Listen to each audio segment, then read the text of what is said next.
My name is Harper Holloway. I'm 31 years old, and 6 months ago, my mother stood up at Easter dinner, looked right at me in front of 25 relatives, announced that I was the only Holloway who couldn't put a roof over her own head. She was wrong, but not in the way you'd expect. My dad nodded along like he always does. My sister laughed and leaned over to me with that pitying smile. "You're jealous, aren't you?" 2 weeks later, I invited her over for tea at my new address. When she walked through the front gate, she couldn't dial our mother's number fast enough. She was shaking so hard she could barely hold the phone. What she said was, "Mom, you have to see this right now." But that moment was 13 years in the making. Before I take you back to the beginning, please take a moment to like and subscribe, but only if this story earns it. Drop your city and your local time in the comments. I'm curious where you're listening from. Now let me take you back to a Tuesday night in November 2022. The night I found out what my mother actually did with my college fund.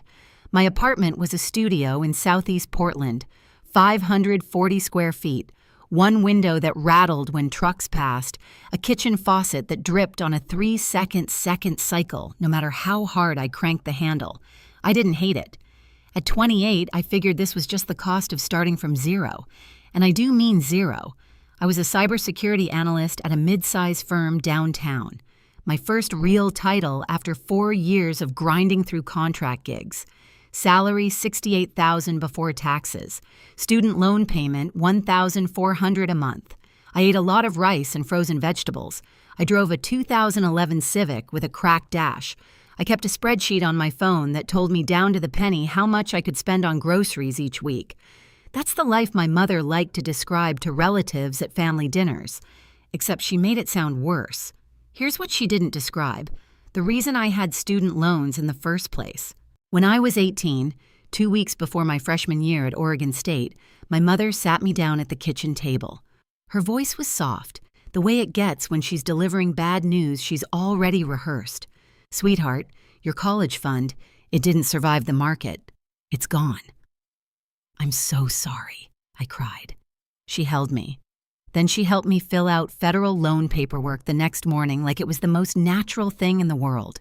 Meanwhile, my sister Meredith had bought her first house at 27, 4 bedrooms in Lake Osco. My mother told everyone the same story. Meredith saved up. She's always been smart with money. That was 3 years before Uncle Frank called me on a Tuesday night and told me the truth. At that point, I still believed my mother about the fund. That changed in a single phone call. Let me paint the picture for you. Thanksgiving, Meredith's house. The dining table sat 14, and my mother moved through that room like she'd designed it herself. She pointed out the light fixtures to Aunt Patrice. She ran her hand along the kitchen island for my cousin Dennis. She did everything except hang a sign that read, "This is what success looks like." I sat at the corner of the table between Uncle Dennis and a cousin I saw once a year. My mother was talking to Aunt Patrice across the cranberry sauce. She didn't lower her voice. She never did. "Harper's still renting a studio. Bless her heart. That tech thing she does, it's so unpredictable. I worry." Patrice glanced at me. I smiled. Then Meredith, from the head of the table, tilted her head at me the way people tilt their heads at sick animals. "Hey, Harper, want me to ask around at the brokerage? Real estate is way more stable than whatever you're doing." "I'm fine, Meredith, just trying to help." My father looked at his plate. He cut his turkey into very small pieces. He didn't say a word. After dinner, I offered to help with dishes. Meredith waved me off. "You're a guest." She said it kindly, but the subtext was clear. This is my kitchen in my house, which I own. That night, scrolling through my phone in the car before I drove home, I noticed something. Meredith had created a new family group chat for planning Christmas. Everyone was in it. Everyone except me. When I texted her about it, she replied in 30 seconds, "Oh my God, I totally forgot adding you now." She never added me. The call came on a Tuesday in November. I was sitting on the floor of my studio, laptop open, debugging a firewall config for a client presentation the next morning. My phone buzzed. Uncle Frank. He never called. We texted on birthdays. Maybe that was it. I picked up. "Harper." His voice sounded like he'd been pacing. I've been going back and forth about this for a long time, but I can't carry it anymore. Carry what, Uncle Frank? A long pause. I could hear him breathing. Your mother didn't lose your college fund, sweetheart. She withdrew it. All of it. $42,380. The March you turned 18, I didn't say anything. I was at the bank. I watched her sign the withdrawal form. I told her it was wrong. She told me to mind my own business. Then she didn't speak to me for 2 years. The faucet dripped. 3 SE second on cycle. Drip, drip up, drip. The money went straight into her joint account with your father. 2 weeks later, Meredith closed on her down payment. I slid off the couch onto the kitchen floor. Cold tile on the backs of my legs. Phone pressed against my ear so hard it hurt. I didn't cry. Something behind my ribs just went quiet like a pilot light going out. Harper, you there? I'm here. I know this is a lot, but you deserve to know. Yeah. My voice sounded like it belonged to someone else. Yeah, I did. Uncle Frank said one more thing before he hung up. I kept the bank statements, Harper. All of them. You tell me when you're ready. I sat on that floor for a very long time after the line went dead. I didn't sleep that night. I lay on my back staring at a water stain on the ceiling and ran the math. $42,000 withdrawn in March of my senior year. With even conservative growth over the 13 years since, call it 5% annually, that fund would have been worth close to $55,000 in today's dollars.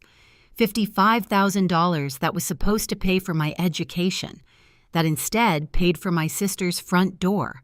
But the money wasn't even the worst part. The worst part was what would happen if I confronted my mother. I could see it so clearly it made my jaw ache. Gloria Holloway did not lose arguments. She redirected them. If I called her, she'd deny it. She'd say Frank was bitter, that he'd always been dramatic, that he was trying to destroy the family. Meredith would back her up. She always did. My father would sit in his recliner with the TV volume turned up 2 notches higher than normal. And within 48 hours, my mother would have called every aunt and cousin to explain that poor Harper was going through something and lashing out. I'd become the villain. She'd become the victim. Nothing would change. But if I stayed silent, I kept being the footnote, the family cautionary tale, the daughter who rented a studio and worked in that tech thing. Neither option moved me forward. So at 2 a.m, I opened my laptop. I created a spreadsheet with 3 columns: monthly income, monthly savings, target. The target had a 7-figure number. Confrontation gives liars a stage. I decided I'd build my own stage instead. I closed the laptop at 3:15, set my alarm for 6, and went to sleep for the first time that night. I had a presentation in the morning. My mother called the following Sunday. Sweetheart, I ran into Patrice at the store. She mentioned a landlord in Milwaukee who has some affordable units. Shall I get the number? I gripped my phone. I'm not looking for a new place, Mom. Oh, I just thought you mentioned your rent went up. I didn't mention that. Well, someone did. Anyway, it couldn't hurt to have a backup. After she hung up, I sat very still. Then I opened Facebook. Aunt Patrice had messaged me 4 days earlier. Hey, honey, your mom said you're looking for something cheaper. I know a guy, Uncle Dennis Harper, no shame in downsizing. Let me know if you need help moving. My cousin Laura, your mom told my mom you're in a tough spot. Thinking of you, my mother had turned me into a charity case. She'd called every branch of the family tree and told them I was drowning without ever asking me how I was actually doing. I scrolled through 7 messages, 7 different relatives, all parroting the same story. Gloria Holloway's version of my life distributed like a press release. Then I noticed Meredith's Facebook post from that morning, a photo of her newly remodeled kitchen, white quartz countertops, brass fixtures, caption, "So grateful for this space. Thanks, Mom, for always believing in me." The post was dated November 17th, my birthday. I put the phone down. I opened my spreadsheet. I adjusted the savings column upward by $200 a month. That meant no eating out, no new clothes, no streaming subscriptions. I was fine with that. My mother measured my worth in square footage. I was done converting. There was one person I trusted at work, Diane Prescott, VP of Threat Intelligence, 56 years old, silver bob, reading glasses she wore on a chain like a librarian who could also dismantle your network in 12 minutes. I didn't tell her about my family. Not then. I just asked a question. "Diane, what does it take to move up here?" She looked at me over those glasses. "You're already doing the work, Harper. You just need to stop being invisible." She pushed a file across her desk, a proposal for a new enterprise security audit. Our biggest client, a regional hospital chain. The previous team lead had quit mid-project. "This is yours if you want it. It's ugly, tight deadline, but if you land it, people above me will know your name." I took the file. For the next 11 months, I worked 12-hour days, sometimes 14. I lived on coffee and meal prep chicken.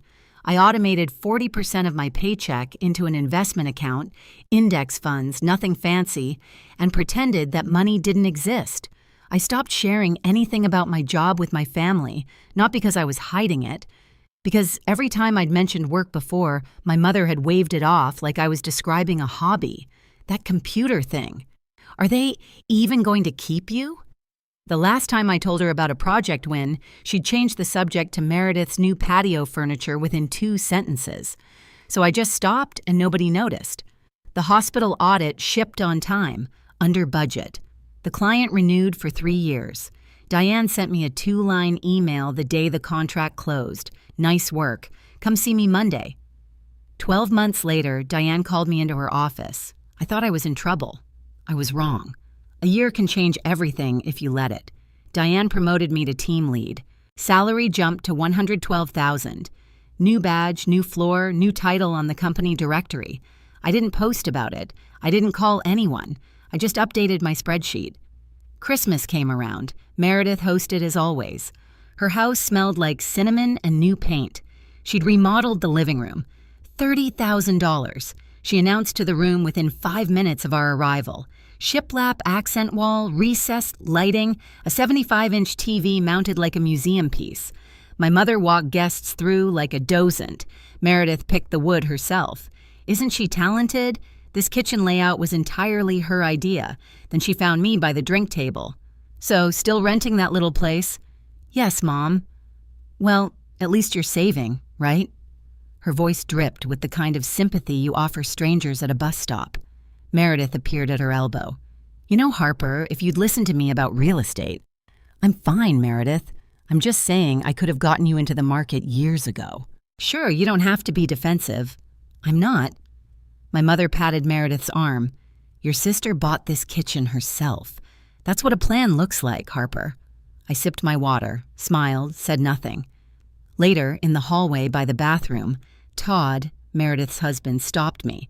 He was holding 2 beers and looked like he wanted to be anywhere else. "Hey, your mom talks a lot." He handed me a beer. "Don't believe everything." I looked at him. He shrugged and walked away. It was the kindest thing anyone in that house said to me all night. February, a Wednesday evening.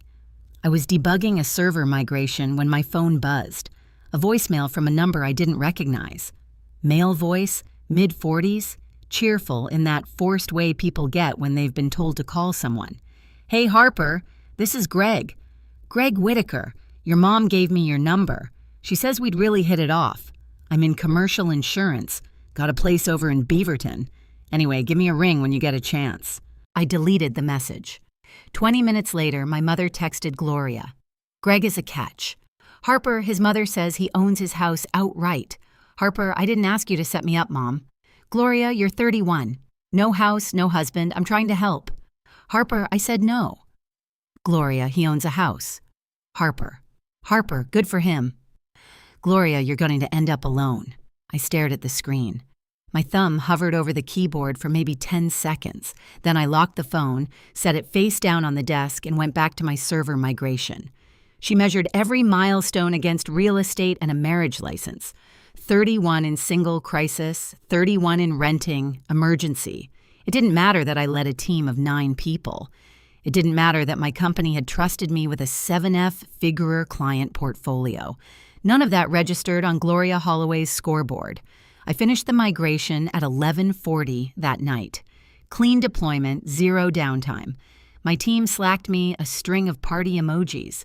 I made a cup of tea, sat on my studio floor, and thought about Greg Whitaker and his house in Beaverton. Then I opened Zillow. Not for Greg, for me. 6 months after that, everything accelerated. Diane promoted me again. Senior manager, salary $145,000 plus bonus. The index fund I'd been feeding for 2 years had nearly doubled. My spreadsheet, the one I'd built at 2 a.m. on that cold November night, finally had numbers that meant something. I started driving through neighborhoods on Saturday mornings, alone, coffee in the cup holder, phone on silent. I didn't tell anyone. Not Diane, not Uncle Frank, not a soul. I wasn't looking for a house. I was looking for a feeling. I found it on a hillside in West Hills. 4 bedrooms, a wraparound deck that overlooked a valley of Douglas firs, floor-to-ceiling windows in the living room that turned the sunset into a wall of amber and copper. Hardwood floors, stone fireplace, a kitchen island with space for 6 people to sit and nobody to feel like they were at the kids' table. The listing price was $950,000. I ran the numbers twice, called my financial advisor, reviewed my portfolio. Then I called the listing agent and made an offer. 3 weeks later, I sat in a title office and signed my name 47 times. They handed me a key and a folder containing the deed. I walked to my car, sat in the driver's seat, held the key in my palm. It was warm from the title agents. I didn't call my mother. I didn't text Meredith. I didn't post anything. I just drove to my new house, unlocked the front door, and stood in the empty living room while the last bit of daylight slid down the far wall. I had the key. I had the deed. What I didn't have was a reason to tell my family. Not yet. I moved in on a Saturday in early January. No moving truck, no fanfare, just my Civic packed tight with whatever mattered. Clothes, laptop, a box of books, a cast-iron skillet that had survived 4 apartments. The house was empty and enormous. My footsteps echoed off the oak floors. Sunlight came through the wall of glass in the living room and through long rectangles across the bare floor. Outside, Doug firs swayed in a breeze that smelled like rain and cold earth. I bought furniture slowly. A couch first, gray, deep-cushioned, big enough to disappear into, then a bed frame. A kitchen table I found at an estate sale in Selwood. Solid maple, slightly scarred. I liked the scars. They made it feel earned. One weekend, I painted the living room wall behind the fireplace warm white. It took 2 coats and most of a Sunday. My arms ached, I didn't mind. The only person I invited over was Diane. She stood in the entryway, looked up at the vated ceiling, then out through the glass at the valley below. She was quiet for a long time. "This is stunning, Harper. Does your family know?" "Not yet," she studied my face. "You're not punishing them by hiding this. You're protecting yourself. Maybe." I poured her a glass of wine. "Or maybe I just don't want to hand them another thing to ruin." That night after Diane left, I unpacked a file box I'd been avoiding. On top was the deed to the house. Beneath it was a folded document in a manila envelope, the one Uncle Frank had mailed me the week before. I looked at it. Then I put both documents in the top drawer of my desk. There was a second document in that drawer. I wasn't ready to look at it yet. In March, Meredith's daughter, Lily, turned 4. Birthday party at Meredith's house. The whole family crammed into the backyard under a rented canopy. I brought a stuffed elephant and a card with a 20 inside. Lily hugged my leg and ran off. That part was good. Then my mother introduced me to her new book club friends who'd come for the party. "This is Harper, my youngest." She put her hand on my shoulder. She's still finding her path. "I'm a senior manager in cybersecurity, Mom." My mother laughed. Not at the joke because there wasn't one, but in the way people laugh to fill a gap. Oh, those tech titles. They change every week, don't they? Meredith, passing behind us with a plate of cupcakes. At least she has a good attitude about it. The book club women smiled politely. I smiled back. Then I noticed someone I hadn't expected to see. Uncle Frank was sitting in a lawn chair by the fence, a paper plate balanced on one knee. He'd been re-invited to family events about a year ago after 2 years of Gloria's freeze-out. He kept to himself mostly, but when I crossed the yard, he looked at me and gave me a single slow nod. I sat beside him. "The bank statement I sent you," he said quietly. "Your mother's signature is right there. Date, amount, account number. You read it?" "Not yet, Uncle Frank. Soon. Take your time. It's not going anywhere." Across the yard, my mother watched us. I saw her expression shift just for a half second. Something tightened around her eyes. Then she turned to Aunt Patrice and launched into a story about Meredith's new pergola. "Frank," she called across the yard just loud enough, "don't fill her head with your nonsense. You always dramatize." Frank took a sip of his lemonade and said nothing. That night, I drove back to West Hills. I made a cup of chamomile. I sat at my kitchen table, the scarred maple one, and pulled the manila envelope from my desk drawer. For a minute, I just held it. Then I opened it. The document was a bank statement from Pacific Northwest Federal Credit Union, a custodial account opened on September 3, 2004, the year I turned 3. Beneficiary, Harper Elaine Holloway. Custodian, Gloria A. Holloway. Deposits appeared every month, $50, then $100, then $200 as the years went on. By March of my senior year, the balance read $42,380. Then a single line withdrawal March 14, 2013, $42,380. Authorization, Gloria A. Holloway. Transferred to joint checking account ending in 7741. I stared at the numbers. My mother's signature was at the bottom of the authorization page, neat cursive. The same handwriting that had signed my permission slips and birthday cards. 2 weeks after that withdrawal, Meredith closed on her house. I folded the statement, placed it back in the envelope, put it in the drawer next to my deed. Then I called Uncle Frank. I read it, and I'm not going to yell, I'm not going to beg. I looked out the window. City lights scattered across the valley floor like a second set of stars. I'm just going to be ready when the moment comes. That's my girl. We were quiet for a moment. Then he asked, "When Easter is 8 weeks away, Meredith's hosting 25 people. I know. I might need you there. I'll be there." I hung up and washed my tea mug, dried it, put it away. Easter was 8 weeks out, 25 hallways under one roof. And for the first time in years, I was looking forward to it. Easter Sunday arrived the way Oregon Aprils do. Cold in the morning, bright by noon, the kind of sky that couldn't decide between rain and mercy. Meredith's house was already full when I pulled up. Cars lined the cul-de-sac. Through the front window, I could see bodies moving, platters being passed, my mother's silhouette directing traffic in the dining room.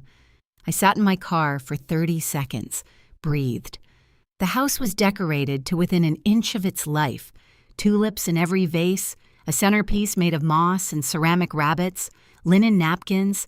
Meredith had gone all out, and my mother had clearly helped.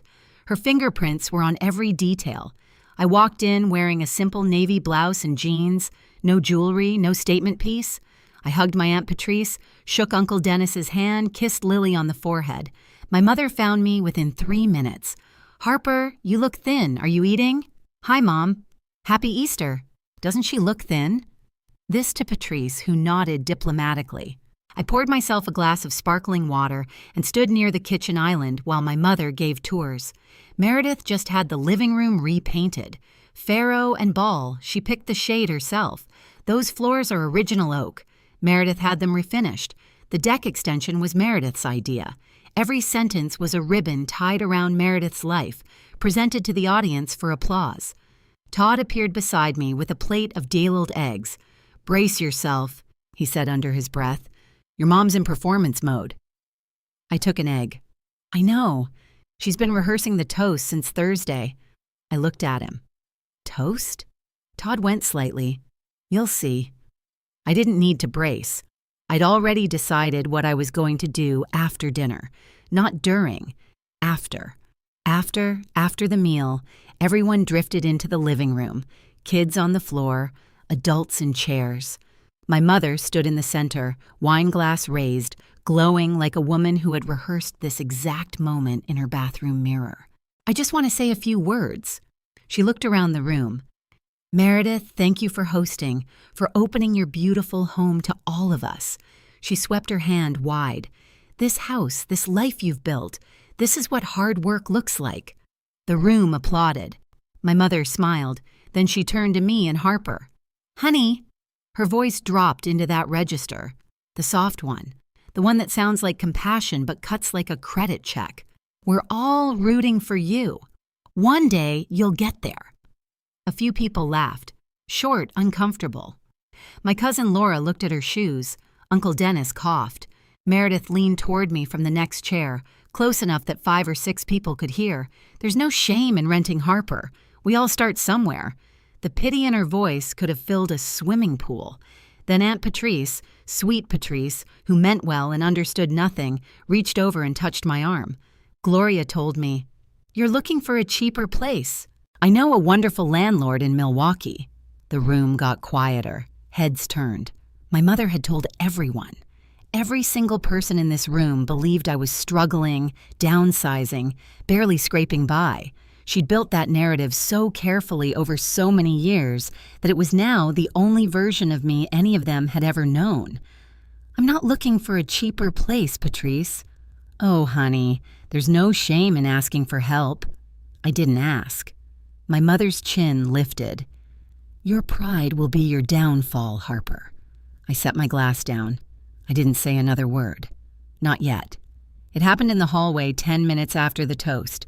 Meredith caught me as I was heading toward the coat closet. She positioned herself between me and the front door, arms crossed, head tilted.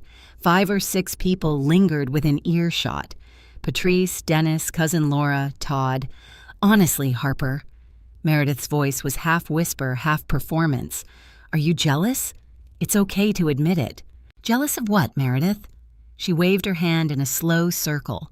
"The house, the life, the fixed-rate mortgage, and the shiplap accent wall, and the $30,000 kitchen. Of this, I worked for this." I looked at her, held her gaze for 3 full seconds.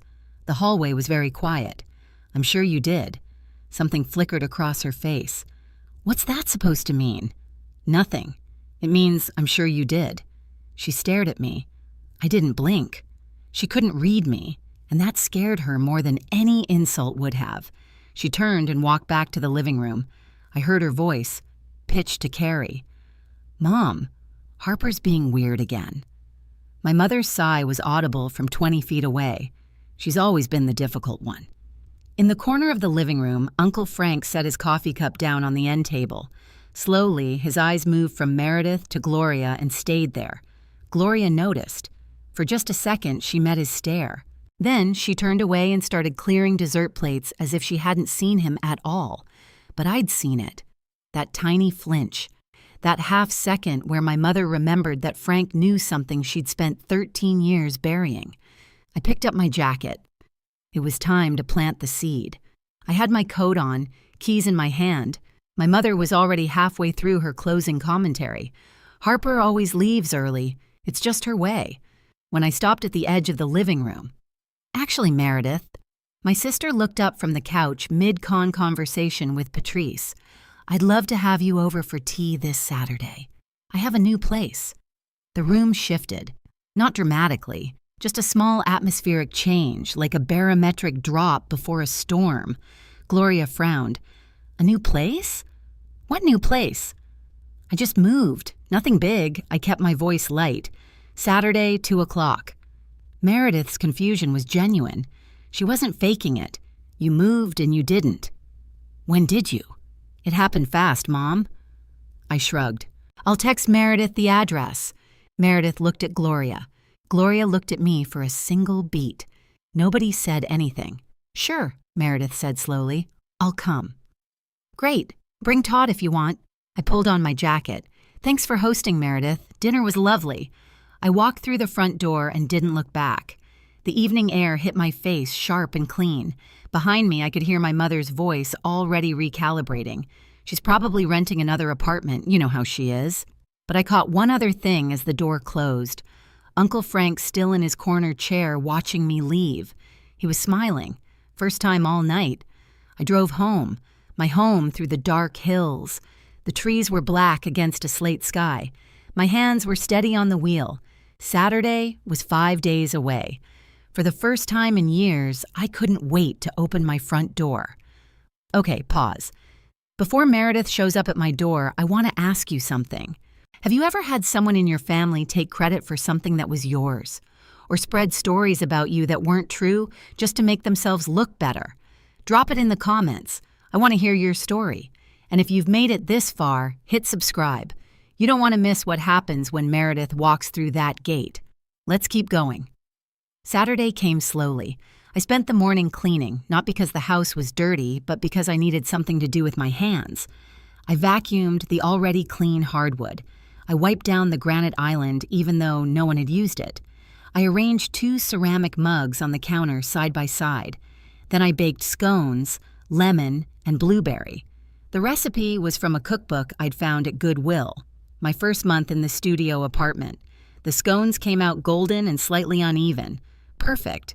By 1:30, the house smelled like sugar and citrus. Afternoon light poured through the living room glass and turned the oak floor into something honeyed. The valley spread out below the deck in layers of green and gray. I changed into a cream sweater and jeans. No makeup beyond what I usually wore.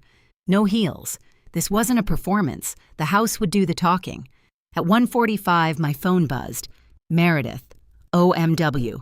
What's the address again? I sent it. Meredith, wait, West Hills, that's a nice area. Are you house sitting? LOL. I didn't reply. I put the phone on the kitchen counter, poured hot water into a teapot, and set it on the table next to the scones. 2 chairs, 2 napkins. Simple. Then I sat in the living room and looked out the window. The firs were swaying in a light wind. Somewhere far below, a car horn sounded and faded. My hands weren't shaking. For the first time in years, they were perfectly still. I heard gravel crunch in the driveway at exactly 2:03. I stood up, smoothed my sweater, and walked to the front door. Meredith's SUV sat in the driveway, engine still running. I could see her through the windshield. She wasn't moving. She was staring at the house the way you stare at something that doesn't match the picture in your head. She turned off the engine, got out, stood on the driveway with her purse hanging from one hand and her mouth slightly open. I opened the front door. Hey, come on in. Tea's ready. She walked up the stone path. Her heels clicked on the pavers. She stopped in the entryway and looked up. Vated ceiling, the staircase with its iron railing, the living room visible through the archway, the wall of glass, the valley. She turned in a slow circle. Her hand went to her mouth. This is your place? Yes. You bought this? I did. She walked into the kitchen, touched the granite island, opened a cabinet, closed it, walked to the glass wall, and stood there staring at the view. Harper. Her voice was smaller now. How? I worked. I saved. I invested. But you were renting. I was. Now I'm not. She stood in my living room for what felt like a full minute without speaking. Then her face crumpled. Not into anger, not into happiness, into something I hadn't expected. Confusion. Raw, disorienting confusion. She pulled out her phone. Her fingers were shaking. She hit dial, pressed the phone to her ear, waited 1 ring, 2 ohm. Her voice cracked. Mom, you need to come here right now. You have to see this right now. I heard Gloria's voice through the speaker, tinny and alarmed. What is it? Are you hurt? Just come. I'll send you the address. Meredith hung up and looked at me. I gestured to the kitchen table. Would you like sugar in your tea? Gloria arrived in 19 minutes. That's fast. From Lake Oswego to West Hills on a Saturday. She must have driven like the house was on fire. I heard 2 car doors. My mother's heels on the stone path fast and sharp. My father's slower steps behind her. Meredith opened the front door before I could. In here, come in. Gloria stepped into the entryway. She was wearing a lavender cardigan and the pearl earrings she saved for events. She must have been getting ready for something when Meredith called. She looked up. She stopped. 5 seconds. No sound except the wind through the trees outside. What is this? My house. Mom, welcome. She walked forward as if the floor might not hold in to the living room. She touched the back of my couch, looked at the fireplace, the stone mantel, the built-in bookshelves I'd been slowly filling. She walked to the glass wall and stared at the valley. But you never said. Her voice was thin. How could you afford? I've been a senior director at my company for a year, Mom. My salary and investments covered it. Senior director? Since when? Since you stopped asking about my job?" She turned around. Her face was the color of paper. Richard stood in the doorway. He hadn't moved past the threshold. His eyes were red. His chin was trembling. I'm proud of you, Harper." His voice barely held together. It was the first time he'd said those words to me in my adult life. Gloria spun toward him. "Did you know about this?" "No, I didn't." Then my father did something I'd never seen before. He walked across the room and put his arms around me. Gloria stood 3 feet away outside the embrace, face white, hands at her sides. My father held me for a long time. He smelled like sawdust and Old Spice. Same as when I was 10, same as always. His hands shook against my back. When he let go, the room had shifted. Meredith was sitting on the edge of the couch, knees pressed together, staring at the floor. Gloria hadn't moved from her spot by the window. And then Meredith said the thing that cracked the dam. "I don't understand." She looked up at me. "How did you save enough? You had student loans, massive ones." "Yes, I did. I mean, neither of us had a college fund. Mom said both funds were lost in the yours wasn't lost, Meredith." The room went airless. My sister blinked. "What?" "My $42,000 was withdrawn the year I turned 18, 2 weeks before your down payment." Meredith's mouth opened, closed, opened again. That's not... She turned to Gloria. "Mom!" My mother's jaw was tight. Her fingers had found the hem of her cardigan and were twisting it. "That's ridiculous. Who told you that nonsense?" "Someone who was there. Frank." She said his name like a curse. "Frank has been trying to tear this family apart for the front door opened." Everyone turned. Uncle Frank stood in the doorway. He wore a flannel shirt and work boots. His hair was wind-blown from the drive. In his right hand, he held a plain white envelope. He looked at Gloria. She looked at the envelope. For the first time in my life, I saw my mother completely, utterly silent. "Hey, everyone!" Frank stepped inside and wiped his boots on the mat. "Sorry I'm late." Traffic on 26 was a mess. He walked over and placed the envelope gently on the kitchen table between the teapot and the scones. Nobody touched the envelope for what felt like a very long time. Then I picked it up, unsealed the flap, pulled out the bank statement, and laid it flat on the table. "Pacific Northwest Federal Credit Union," I said. My voice was even. "Custodial account opened September 2004. Beneficiary: Harper Ella Holloway. Custodian Gloria A. Holloway." I pointed to the bottom of the page. "March 14th, $42,380. Full withdrawal, signed Gloria Holloway." I slid my finger to the next line. "Transferred to joint checking account ending in 7741. I looked at Meredith. 2 weeks later, your down payment cleared." Meredith stood up, walked to the table, picked up the statement with both hands and read it. Her lips moved slightly as her eyes tracked the numbers. "Mom." Her voice was very small. "You told me this was your savings. You told me you and Dad set aside money." Gloria's face had gone from white to red. "Frank, you had no right to keep that. I had every right." Frank's voice was calm, unshakable. "She's my niece, and you lied to her face for 13 years. It was family money. I had the right to allocate. It was in my name, Mom." I said it quietly, but the room heard it. A custodial account for my education, not Meredith's down payment. Richard was sitting now. He'd found a chair by the wall. His head was in his hands. "Gloria." His voice came out raw. "You told me the fund performed badly. You showed me a statement." Frank shook his head. "She showed you a different statement, Rich. The real one is right there on the table. Everything I did was for this family," Gloria said. "No, Mom." I met her eyes. "It was for Meredith." Meredith put the bank statement down. She pressed her palms flat against the table and stared at the grain of the wood. "Mom." She didn't look up. "You told me it was your savings. You told me Harper's fund was gone. I did what was best." Gloria's voice had shifted higher, faster, defensive. "Meredith, you needed a house. You were getting married. Harper was always..." "She was always fine on her own. Fine on my own because I had no choice," I said. Meredith looked at me. Her mascara was starting to smudge. "I didn't know, Harper. I swear I didn't know. You didn't ask. I kept my voice steady. That's not the same as not knowing. She flinched. It was slight. A tightening around the eyes, a small inward breath, but it was real. She knew I was right. Todd had been standing in the kitchen doorway the entire time, arms at his sides. He'd come with Meredith. He'd heard everything. He looked at his wife. Mayor, we need to talk about this at home. Todd, please. Your sister built this house. He looked around the room by herself while your mother told everyone she was broke. Think about that. Meredith pressed her fingers against her eyelids. She was crying now, quietly, the way people cry when the tears have been waiting a long time. Richard finally lifted his head. His voice was barely above a whisper. Gloria, you told me the fund performed badly. I saw a statement. It showed losses. Frank crossed his arms. She showed you a manufactured summary.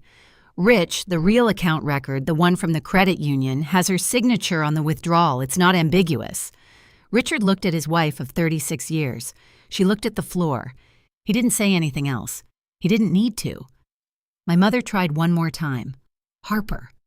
She straightened her spine, found her voice, the one she used at PTA meetings, at holiday tables, at every occasion where she needed to be the authority in the room. After everything I've done for you, I raised you. I fed you. I kept this family together. You raised me. I nodded. That's true, and I'm grateful for the parts that were real. She started to speak. I held up one hand, not aggressively, just a pause. But you also stole from me and lied about it for 13 years. Those two things can both be true, Mom. I'm your mother and I'm your daughter. That should have meant something. The silence that followed was the loudest thing I'd ever heard in my own house. I took a breath. I'm not cutting anyone off, but some things are going to change. I looked at each of them in turn.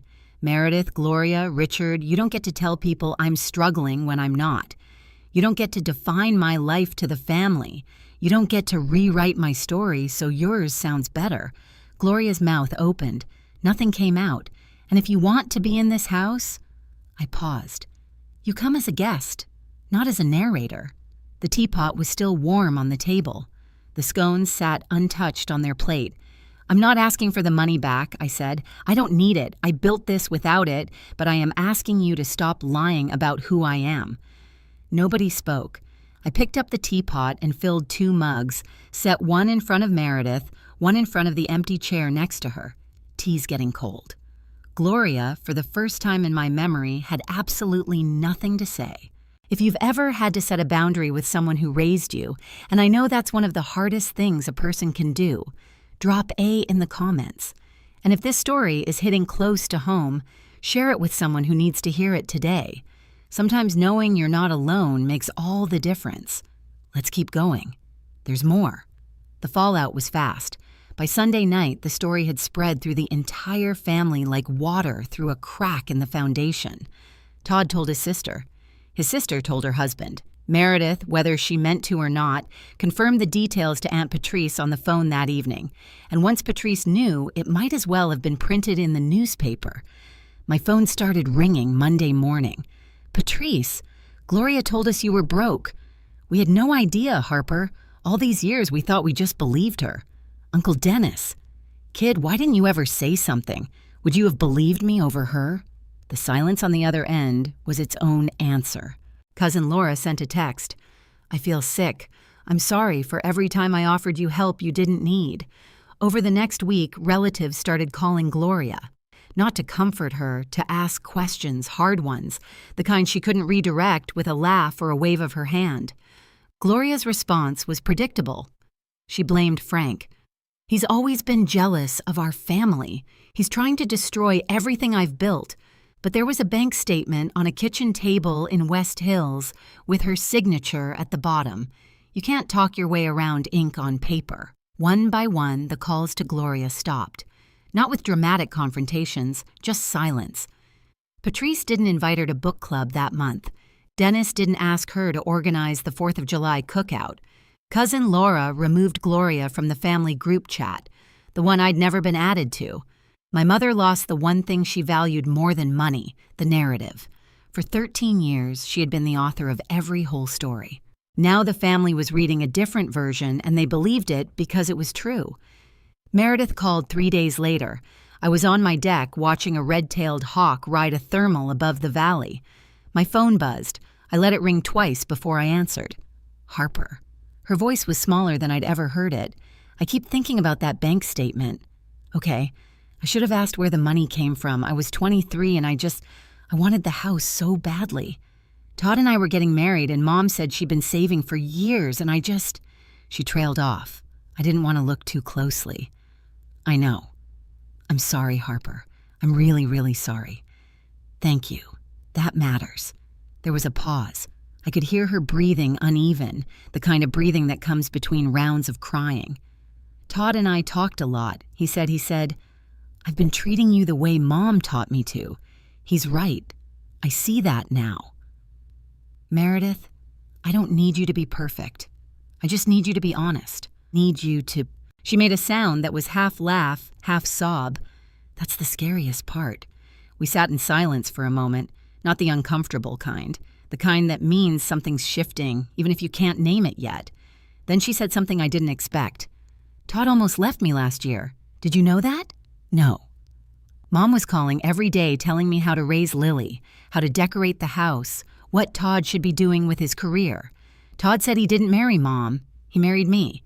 And if I couldn't see the difference, he was done. I didn't want to see it, she said quietly, because if I saw it, I'd have to give something back. I let that sit. I didn't need to add anything. 2 weeks later, my mother called. I was making dinner. Roasted chicken, rosemary potatoes, green salad. I answered on the fourth ring, Harper. Her voice was different, quieter, stripped of the usual polish. Hi, Mom. Nobody calls me anymore. Patrice won't return my messages. Dennis told me he needs space. She said the word like it tasted foreign. Your sister barely speaks to me. That's not my doing, Mom. I just wanted Meredith to have a good start. That's all it was at my expense. Without telling me. Without asking. A long silence. I thought you'd never find out. I turned down the stove, leaned against the counter. That's the part that hurts the most, Mom. Not the money. The fact that you were comfortable lying to me forever. I could hear her breathing quick and shallow, the way you breathe when you're trying not to cry. For a moment, I almost felt sorry for her. Almost. Can we just go back to normal? No, but we can go forward if you're willing to be honest. She didn't respond for a long time. I could hear the clock ticking in her kitchen through the phone, the same clock that had hung over the stove my entire childhood. I don't know how, she finally said. I closed my eyes. That's the first honest thing you've said to me in 13 years. She hung up. I finished making dinner. The next Saturday, my doorbell rang. It was my father alone. No, Gloria, he was holding a toolbox. Your deck railing looked loose when I was here last time. You want to fix it? If you'll let me. I held the door open. He stepped inside. We didn't talk much that afternoon. He fixed the railing. I made coffee. We sat on the deck and watched the light change. It wasn't much, but he was there. Summer came. I stood in a conference room on a Tuesday morning while Diane introduced me to the entire company. New title, Vice President of Security Operations.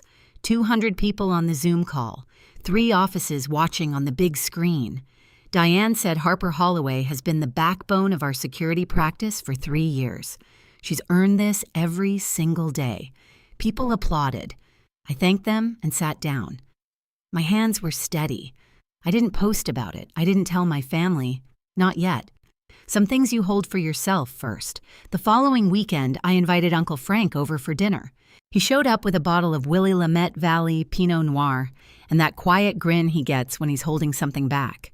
We ate on the deck. The sunset turned the valley into copper and violet. The firs swayed in a warm breeze. After dinner, Frank sat down his glass and looked at me. Your grandmother would have been proud, Harper. I paused. Grandma Margaret? She's the one who opened that fund for you, not your mother. Margaret started it the year you were born. $50 a month from her Social Security check. She told Gloria to keep it for your education and nothing else. I put my fork down. Mom never told me that. No, she wouldn't have. My grandmother had died when I was 14. I remembered her hands, always warm, always smelling like lavender soap. I remembered her saying at every visit, "You're the stubborn one, Harper." She'd say it like it was the best thing a person could be. I cried first time in this entire story. Not from sadness, from knowing that even when nobody in my house was watching out for me, someone had been. From the very beginning, Frank handed me a napkin and didn't say a word. Meredith and I started meeting once a month, never at either of our houses. Neutral ground, a coffee shop on Division Street with wobbly tables and espresso that could strip paint. The first few times were awkward. Lots of silences, lots of stirring drinks that didn't need stirring. But we kept showing up. She told me about couples therapy with Todd, about learning to hear her own voice instead of Gloria's, about the moment she realized she'd been performing her entire adult life, staging her home, curating her Facebook, measuring her worth by the same ruler our mother had built. "I was so busy proving I was the successful one," she said, "that I never asked if I was happy. I didn't have an answer for that, but I listened. And sometimes that's enough." In September, a letter arrived at my house. No return address I recognized. Inside a single page, handwritten. My mother's handwriting, the same neat cursive that was on the bank withdrawal form. Harper. I made choices that weren't mine to make. I'm trying to understand why. I don't know if I can explain it, but I'm trying. Mom, no, I'm sorry. No grand apology, just an opening, small and uncertain, like a crack in a wall. I read it twice, folded it carefully, put it in the top drawer of my desk next to the deed and the bank statement. 3 documents that told the story of who my family was and who we might become. A week later, Meredith invited me to Thanksgiving, her house. "You don't have to come," she said, "but I'd like you there." "Will Mom be there?" "Yes." I thought about it for exactly 1 day. "I'll come, but I'm driving myself and I'll leave when I'm ready." "That's fair." It was for the first time. It actually was. I'm sitting in my living room right now telling you this story. The fire's going. There's a cup of coffee on the side table that's gone lukewarm because I've been talking to you for a while. Outside, the valley is gray-green under low clouds, and the firs are doing that slow sway they do when the wind can't decide which direction to blow. My mother measured success in square footage. My sister measured it in comparison. My father measured it by keeping the peace, which it turns out isn't the same as keeping anyone safe. And me? For a long time, I measured it in silence, the kind of silence that builds things nobody sees coming. I don't hate my mother. Hate is heavy, and I've been carrying enough. I don't hate Meredith either. She's trying clumsily, imperfectly, and that counts. What I stopped doing was waiting for them to see me, waiting for them to give me permission to be proud of what I'd built, waiting for the version of my mother who would look at my life and say, "I was wrong. I built something they couldn't ignore." Not to punish them, not to prove them wrong, but because I deserved a life that wasn't written by someone else. If you're in a family where your worth gets measured by someone else's ruler, put the ruler down. You don't have to break it. You don't have to throw it away. Just put it down and pick up your own. The front door to my house has a deadbolt that I paid for on a door that I chose in a home that I earned. But the best part isn't the house. The best part is that I'm the one who decides who gets the key. 3 things I learned the hard way. 1, silence isn't weakness. Sometimes it's strategy. The loudest response I ever gave my family was a house on a hill and a teapot on the table. 2, you don't owe anyone a confrontation, but you owe yourself the truth. The bank statement didn't fix everything, but it meant nobody could rewrite my story again. 3, boundaries aren't walls. They're doors with better locks. My mother can knock. She just can't walk in and rearrange the furniture anymore. If any of this hit home, leave a comment and tell me which of those 3 lessons landed the hardest for you. I read every single one. And if you want to hear another story about someone who refused to stay small, I've linked one in the description that I think you'll love. Thank you for staying until the end. I mean that. I'll see you in the next one.